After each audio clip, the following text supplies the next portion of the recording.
at this time, I'm not seeing any open questions right now. So again, as you guys have questions, please go ahead and put them out there.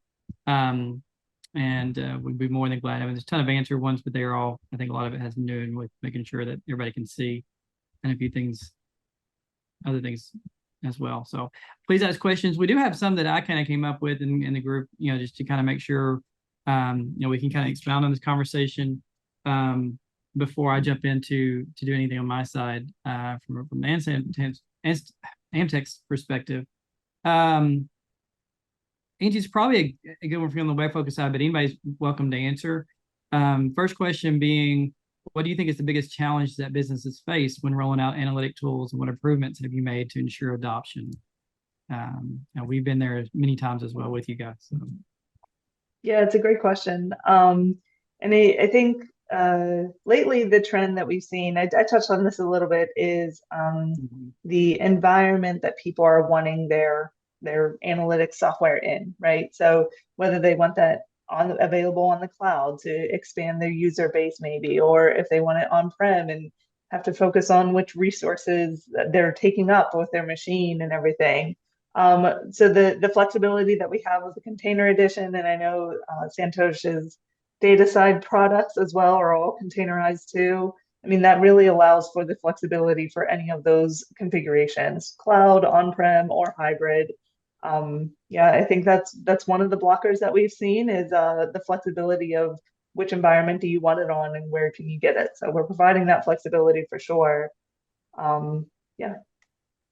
Yeah, and I think the adoption side of things too, from our standpoint, a lot of it's in making sure you have the right tool for the right users. And one of the reasons why we've worked with information builders so long and the WebFocus products and their data products has been the ability to be able to roll this out to just beyond the business analyst, which has a lot of great tools for business analysts. But how do you get those out to people? And honestly, in the market, from our experience at least, nobody's has been creating better tools with, the invention, putting these things in dashboards, putting these things in portals, and giving access to, more than just business analysts, but, even people, we have a lot of clients who have it in the actual store. So it's a retail store, the people in front of the counters can actually see analytics in that. We have a transportation company who they actually have analytics in the trucks for their drivers in place. And then we have it, for the data analysts, people who are doing the data science things, and which I know Aiden, we've worked on a lot of that together as well. So just the breadth of, and I know we used to show it back in the day, I'm thinking back, not quite 80s, but probably, 2000s, where we had the pyramid and how do we get these things out to all the different people? And, there's not been a better tool as far as, adoption, than being able to get that out on the WebFocus side to that type of user group. So a lot of it depends on what you're doing, but, again, um, that's understanding who your users are and making sure that you're picking the right tool that's going to give them the access they need and give you the ability to be able to create things to give to them to do that is a huge part of it. So yeah, and that's my thoughts on that. But I know there's probably 100 things we could probably do a whole hour just on on that Yeah, definitely. subject so long. So We do a lot of user case studies of different user types, whether it's that data yeah. scientist that you mentioned, the business user is a new persona that we've seen a increased trend of as well. Of course, we always have the developers and the authors, like the people who are real hardcore in the complexity of the applications that they're creating. So yeah, we've done a lot of work trying to accommodate all of those different user types and make sure that for each one of them, it's an experience that's useful for them and easy for them. Absolutely. Well, and from our side, we work more with clients on the development side of it. It also that breadth has always been there, but the quickness that you can do that within. I don't have to create a separate application for the analyst versus, again, the store user or the person in the truck. A lot of those times you can create those applications and we can kind of adjust how those people access it, the different people do it, and what access you give. All that stuff is very easy to do in the product. So that's again and all those things from a flexibility standpoint that's been awesome in the product and only continues to grow with the hub and everything else you guys have going. So so love that. The other question I have is what's next when it comes to integrating into the cloud architecture that customers are rolling out? So everybody's always curious about the cloud, and how do we integrate with our own cloud or the cloud that IBI and TIBCO and those guys roll out. So What's next in the cloud? Yeah, I'll answer first from the WebFOCUS side, and I know Santosh will have some Yes. from the data products as well. Yeah, so for WebFOCUS, we have the container edition, which you can use in any cloud hosting, whether that's our hosted cloud that you sign up with us directly, or AWS, or any of the other major cloud hosting providers, right? We still support the on-prem for sure, but really, we're just trying to make it as flexible as possible. Which cloud do you want to go to? Where do you want it to be? And make it easy to get there. Similar answer, but on the data side, containerization is our big effort on the data products. Almost all products can run on a containerized runtime environment, including Docker. And then we, off late, every new product that we launch comes with a Helm chart for Kubernetes orchestration. So you can take those same applications that are running on-prem to Azure, or you can run it on EKS or AKS or any Kubernetes solution of your choice on cloud. So basically, that's our any new product or enhancement or feature, we try to deliver it containerized from the ground up. Yeah, that's perfect. And I know we have a lot of clients who are can do a DevOps or data ops, depending on kind of which flavor they want to look at, and how all this stuff kind of fits into that. The ability to be able to integrate with that, it just continues to get better. So, so love that. We do have a couple of questions from the attendees. So first one being App Studio versus WebFOCUS Designer. Can Designer cover the full function of App Studio? I found Designer cannot create and modify an HTML page. In App Studio, we've already have HTML controls where we put objects designers, just modify the portal pages, less control on the objects than HTML. So App Studio versus WebFOCUS Designer, I know you mentioned a little bit about that, but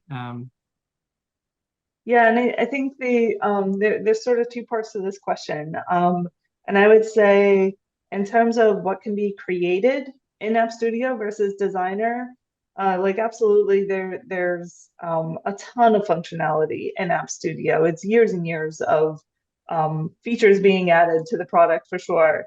What we really tried to do with Designer was take the things that people are using the most and that are the most important to them and bring that into Designer first.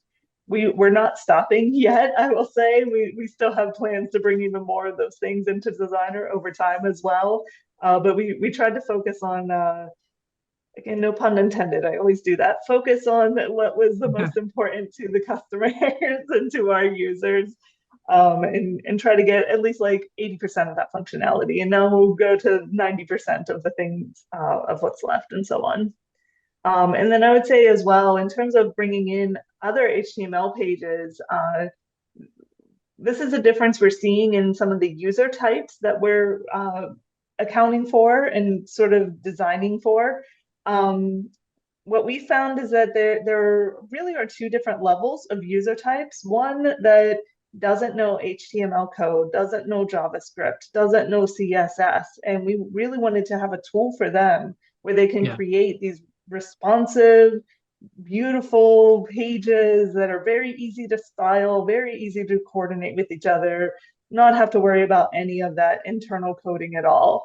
And then we have the other side, like those complex developers that know the HTML, know the CSS, know the JavaScript. In Designer pages, we do have JavaScript and custom CSS that you can put on those pages. And we've kind of shied away from the direct HTML coding, but very curious about the use cases there, if that's something we need to look at for the future.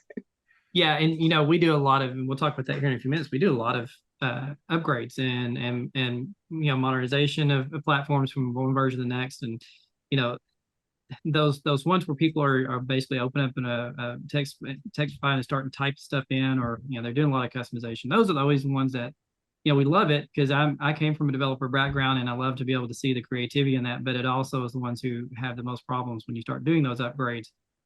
So the tools themselves have gotten to be really powerful and accommodating for JavaScript add and those types of things that I used to have to do, back in 2000s, whatever, in some of the older versions of WebFocus, you basically would have to flip over to text and just start typing in JavaScript. But now those things are built into the platform. So, I find that extremely useful and appreciate that you can now do a lot of that stuff that used to get you when you started to upgrade because it was customizations. Now you can do that native on the platform, but there's always going to be that, you said the 10% or whatever that is out there. And is how do you accommodate that is a challenge. I don't envy you, Angie, because I know there's a lot of things that go into that. So, all right. The other question I have one of on ReportCaster as well. The other question out there is ReportCaster, can distribution lists contain more than 100 email addresses? Now we have to split the large email group into multiple small email groups. It's hard to maintain. I've not ran into this, but our guys have probably had on the other side of things. Yeah, I would have to check on what our limits are, but I wrote that down already. I'm going to take that back to the team and see what we can do about that limit. Yeah, and I will Angie, say this though. Sorry to interrupt him. I will say this. We've been able to create ReportCaster distribution lists of more than 400, 500. There are some ground rules that have to be followed, obviously. The dimensions have to maintain their true nature in the data and things like that. As long as that's done, there's no real reason why you should not be able to do more than 100 email addresses. We can certainly have that discussion with you and maybe look at your specific situation and see if we can help. Yeah. And Angie, if you want to follow up on that with anything else afterwards, then just get that back to me in our group, and we'll send that out to everybody who's registered, so everybody kind of gets that answer. So anything that we do on this, any questions we need to follow up, and we can certainly do that. My question, when you were kind of going through the white label and stuff, I was curious because this is something we've run into with some clients who want to be able to have, they have their own custom app and they're using WebFocus behind the scenes to be able to do a lot of stuff. Is white labeling going to extend to ReportCaster as well, where if I'm a client, I have my own application, I can I guess white label it to that application instead of having to use REST web services or whatever to kind of recreate it? Is any of that stuff going to be there or in the plans?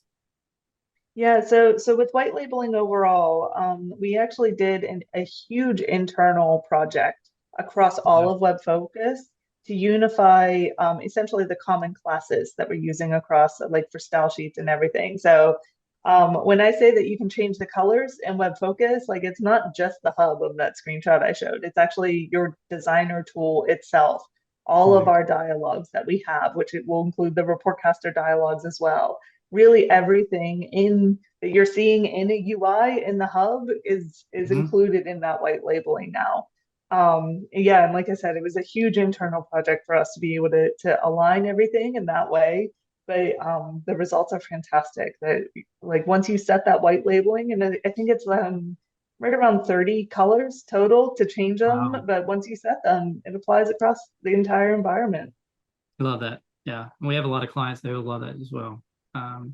And that's one of the great things that's always been there with WebFocus is it's been a great tool for being able to deploy out to just beyond your own firewalls, your own people is being able to put this in front of your clients that you're using, and we've even seen that obviously on the web with certain use cases, whether it's just making the path to had it going out to their clients when you logged into their website, or a lot of public public state and groups that were actually doing analytics through their application, not just on the web. But just the ability to be able to deploy it. And again, it speaks to one of I think one of the true strengths of WebFocus is the ability to be able to deploy. But on the flip side of being able to make that white label is just the other piece to that makes it so much better. So here's one question you can probably answer pretty quickly. We are planning to upgrade to 9.2.1 this month from 8.2.7.20. Should we wait for 9.3? I'm going to say go ahead and do it. And the reason I'm saying that is because I know 9.2.1 especially has a bunch of performance improvements that we've just worked on. And so, I mean, take advantage of those as soon as possible. And then also, I would say the upgrade between 82.07.28 to 9.2.1 is a jump between the major releases. You're going from release 8 to release 9. Still a very easy upgrade, but 9.2.1 to 9.3 is going to be a very, very simple upgrade as well. So I would say go ahead with 9.2.1 and look forward to 9.3 as well. That's music to our ears. All right, very good.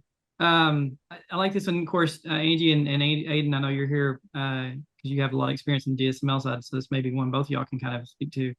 DSML, so data science, machine learning language, we already have Python server set up to create Jupyter notebooks. Is it possible for DSML or Insight connect to that Python servers and present ML to result in Insight? I can take that one. So I think the components of this question are: you have a Python server you're already using for separate development. Can you reuse that for WebFOCUS to take advantage of? The answer is absolutely yes. This would be outside of the traditional WebFOCUS ML framework. Instant Insights is one example you gave that runs on WebFOCUS's own Python installation. The reason for that is it's a lean install with just the libraries it needs. It's updated alongside the product. I wouldn't really see the advantage in changing that connection, but whatever development you're currently doing separately from WebFOCUS in Python, that can be plugged directly into WebFOCUS through the Python adapter. So any work you're doing in a Jupyter notebook, I've done demonstrations in the past where we actually have a portal, and another page of that portal is a Jupyter notebook that we can then walk through, because obviously for anybody that doesn't know, Jupyter notebooks are a Python development platform that makes it really easy to walk through your code, show each component what every piece of code is doing, generate visualizations, graphs in the middle of that code. So it's often a useful tool to even demonstrate functionality alongside a WebFOCUS dashboard. So all of that functionality, from the visuals of the Jupyter notebook to whatever underlying your development you're doing in Python, that's all directly pluggable into WebFOCUS through the Python adapter. Awesome. I know we brought you along for some reason, Aiden. Aiden's done a ton of these, a number of these with us in the past, and we've actually gone through, some of the stuff. Not obviously not the future stuff, but some of the things that is possible from DSML. So always glad to have him on and talk about that. One other question that's been proposed on here is: will white labeling at some point extend to login screens, as well as having a developer customer login? Yeah, great question. It is something we're looking into. What we found was I think it's fair to say a majority of our customers are using single sign-on type of environments where they already have their logon screen from some other application.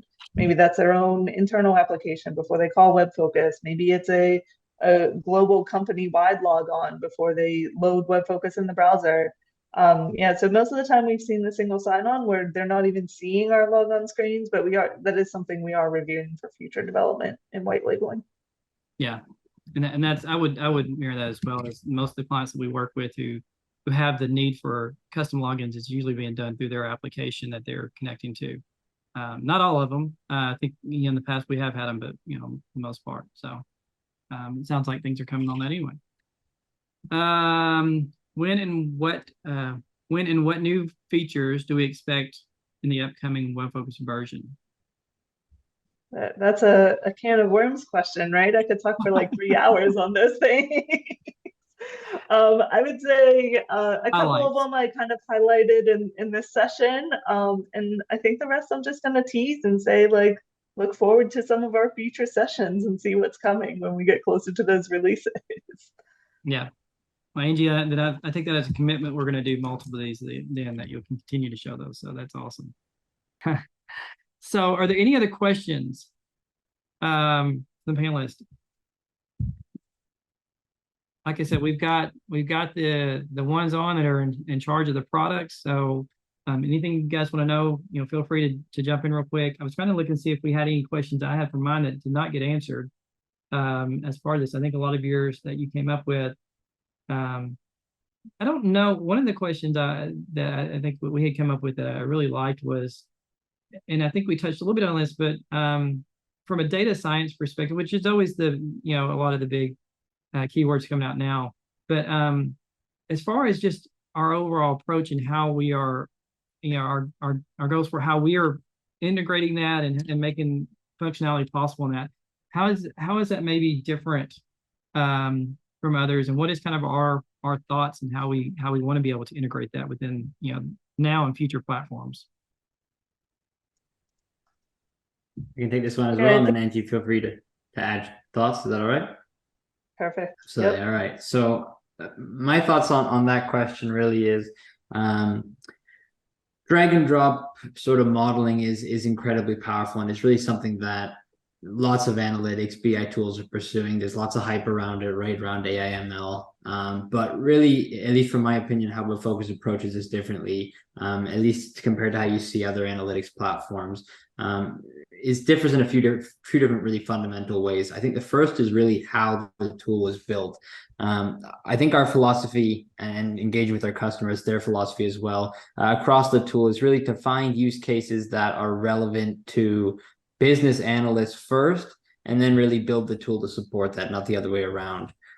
So really building both the modeling, the functionality to assist with your designer activities, with your experience in the hub, really understanding what's valuable to everybody currently using WebFOCUS and how we can enhance that with AI/ML, rather than sort of injecting it in ways that maybe are only useful to some people, maybe don't fit with the core concepts of where WebFOCUS is focusing. I'm going to do the same pun as Angie.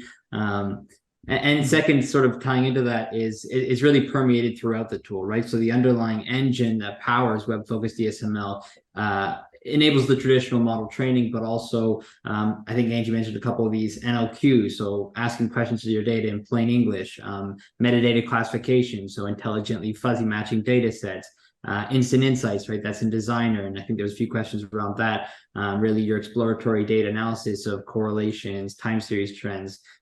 You may not even realize that it's actually the DSML server underneath that's powering it, but throughout the entire tool, there's these components that ultimately under the hood are AI/ML. Yep. And then how will support in the future? The last thought there is just, continue to expand those use cases. But as Angie mentioned, really our focus is on tailored usability, integrating more seamlessly into the hub. And I think that's really where the direction that this component of the product is going, is more seamlessly integrating into the rest of the hub experience. Yeah. I love that. And we've seen that be extremely useful in some of the things that we've worked with. And we've worked on some together. And for anybody who may not have seen some of our past ones, feel free to go out to YouTube, and I think you can search Amtex BI, find our channel. All of the past webinars that we've done are out there. Our marketing team has done a good job of breaking those down into little clips, so you don't even have to watch the whole thing if you don't want to. You can pick which part you want to watch out of it. Or you can watch the whole thing. They have a playlist with the whole thing. But I encourage you, some of the things that he's talking about. He showed some of those things, maybe not some of the future looking stuff, but we've shown some of that in action. So there's definitely some really good stuff there. But the exploratory part of it is key too, to even understanding where you need to be looking at before you jump into it. So we've worked on a lot of things with, like, especially on the financial realm with delinquency. How do you understand the risk of delinquency within loans that may go bad, and of course, next best product and all those things that come with a lot of those type of things. But there's tons of use cases out there, and just understanding with the data that you have where those are is a huge part of it. So again, from our side of things, that's one of the things that we really enjoyed about it. One other quick question on that that is not in the thing was, we may have talked a little bit to that, but we've seen Python become widely used language across data teams. Of course, it's probably one of the most popular when it comes to this. What are some of the top enhancements, improvements that have been made both in WebFOCUS and the data platform that stand out? As far as I'm assuming that question means for integrating Python code into those. And I'll let you start on the integration side. I think that was where that question was directed. You want me to go first? Yes. Yeah. So one of the biggest features that we are launching, especially for the data quality platform, and it applies to any kind of data transformation wherever you can implement a piece of logic as a Python script and deploy it into your data pipelines, is through DQ. So we have what we call an open service provider framework, where previous generations of our products, we could take in a RESTful application, maybe a Python application running in your environment, and enable it as a DQ service in our platform. And then from that point on, it's seamless for the end users, whether they're coming through the web browser or they're using a REST API client. With this release, we have enabled a native Python development environment or runtime environment, where you just come here and you drag and drop your scripts, and we take the onus of converting them into RESTful applications and publishing them as a service. No, What will happen next is integration with Jupyter Notebook. So every time we release a feature, we go with the backend first, get some validation from the end users, and then we slap a UI. So you will start seeing a UI feature for it as well, where you can integrate with Jupyter Notebooks, bring your project, deploy it. And that's the future, from at least from the DQ standpoint. From MDM standpoint, again, some of it is done through DQ. MDM has its own proprietary AI language that's written in C, and most of the Python libraries are also using C, C++ and the scene. So it's all coming together in terms of the platform through one or more of these key features that we are enabling. Again, think of our data products as a unified product. So anything we enable in one of these products is accessible across the product set. Perfect. Well, that's great. I think I'm trying to make sure we don't have any more. I don't have any more questions. One thing, and I think we're about 8 minutes past time. One thing I would encourage people to do, like I said, we're going to be sending some feedback on this stuff and some follow-up, but if there's any other topics that you guys, and I know we've asked for this before, but we really encourage you to respond. If there's any other topics that you guys are just dying to hear about, from things that we can talk about within this platform, please let us know. We're always glad to hear feedback. We'll always come up with our own topics if not, but always love to hear what you guys are wanting to hear, and just excited to continue to have these conversations. Again, I know there's a lot of things that are continue to change, and the product continues to evolve, and we want to make sure that we're helping you guys stay on top of that, and just excited to continue to have these conversations. So that being said, I think we're past time, and I appreciate everybody who stuck around, and we'll be talking again soon, and you'll be hearing from us as far as next topics those times pretty soon. So thanks for everybody coming, and look forward to talking again soon. Thanks, guys. Thanks, everyone. Thank you, everybody. Santosh, I don't think anybody from Thank Tennessee you. is going to listen to you today, though. We'll see. We've always come out with the best performance against Tennessee, irrespective of how we have performed throughout the season. We'll see. Should be a fun game. No, I'm just saying the Tennessee people. I'm not one of them. So it'll be a fun game to watch.